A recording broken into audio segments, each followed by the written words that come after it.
আসসালামু আলাইকুম। আমার এই আলোচনা যে যেখান থেকে যে অবস্থায় দেখছেন সবাইকে অনেক অনেক শুভেচ্ছা এবং অভিনন্দন। কথায় আছে, ভাবিয়া করিও কাজ করিয়া ভাবিও না। আমরা যদি যে কোনো কাজের পূর্বে আমরা যদি বিষয়টা নিয়ে আমাদের একটা কাজ করলে তার পরিণতি বা তার ইফেক্ট কি হতে পারে এটা ভেবে যদি কোনো কাজ করি, তাহলে কিন্তু আমাদের ভুল হওয়ার সম্ভাবনা কম থাকে এবং আমরা যে কোনো ধরনের সমূহ যে বিপদ থেকে আমরা কিন্তু নিজে রক্ষা পেতে পারি।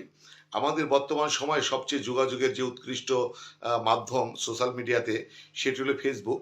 ফেসবুক সবচেয়ে পপুলার একটি সোশ্যাল মিডিয়া এবং এই ফেসবুকের কল্যাণে আমরা পৃথিবীর এক প্রান্ত থেকে অন্য প্রান্তে খুব কয়েক মুহূর্তের মধ্যে আমরা যোগাযোগ স্থাপন করতে পারি।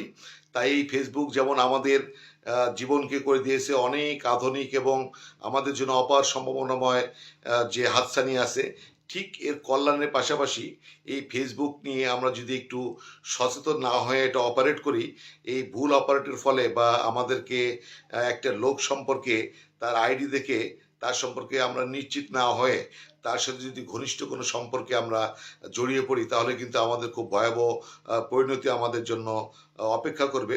তাই আমরা ফেসবুকের আইডি এরকম আমাদের বিভিন্ন ধরনের ইলেকট্রিক মিডিয়া, সংবাদ মাধ্যম, পত্রিকায় দেখা যায় যে অনেক লোক তাদের আইডিতে ভুয়া পরিচয়, সেনা কর্মকর্তা, বিমান কর্মকর্তা বা সামরিক বেসামরিক বিভিন্ন কর্মকর্তা বা সিভিল প্রশাসন বা বড় ব্যবসায়ীর পরিচয়, ভুয়া পরিচয় দিয়ে তারা আইডি খোলে এবং বিভিন্ন ধরনের ফেসবুকের যোগাযোগ স্থাপন করে।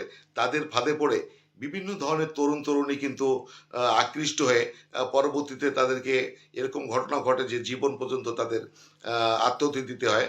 তাই আমরা কোনো লোক সম্পর্কে শুধু ফেসবুকের আইডি দেখেই তার সম্পর্কে নিশ্চিত না হয়ে আমরা আমাদের ব্যক্তিগত যে গোপনীয় তথ্যাবলী আছে, এই তথ্যগুলো তাদের সাথে আমরা শেয়ার না করি।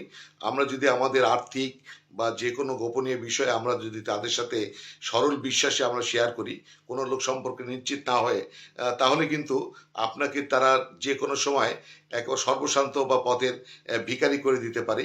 এবং পাশাপাশি আমরা অনেক অভিভাবক আছে, তারা একটা লোক সম্পর্কে তারা নিশ্চিত না হয়ে বা ভালোভাবে তারা পরিচয় না জেনেই তারা কিন্তু অনেক আত্মীয়তা বা তাদের ছেলে মেয়ে দেরকে তারা কিন্তু বিয়ে পর্যন্ত দিয়ে থাকে। পরবর্তীতে যখন জানতে পারে যে তারা একটা প্রতারক চক্র বা ওই ছেলেটি ভুয়া পরিচয় দিয়ে এইভাবে ফেসবুক আইডি খুলেছে, তখন কিন্তু আপনাদের কান্নাকাটি করা ছাড়া কোনো উপায় থাকে না।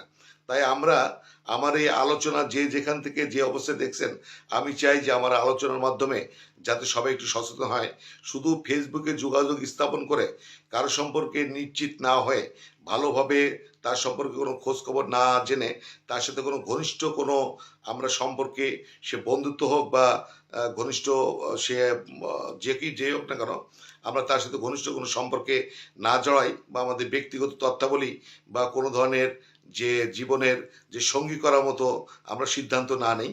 আমরা নিশ্চিত হই, তারপরে আমরা আমাদের যে কোনো ধরনের সিদ্ধান্ত নেই। সবাই ভালো থাকবেন, সুন্দর থাকবেন এবং সুস্থ থাকবেন এবং আপনারা ফেসবুক ব্যবহারের ক্ষেত্রে সবাই সতর্ক থাকবেন। আসসালামু আলাইকুম।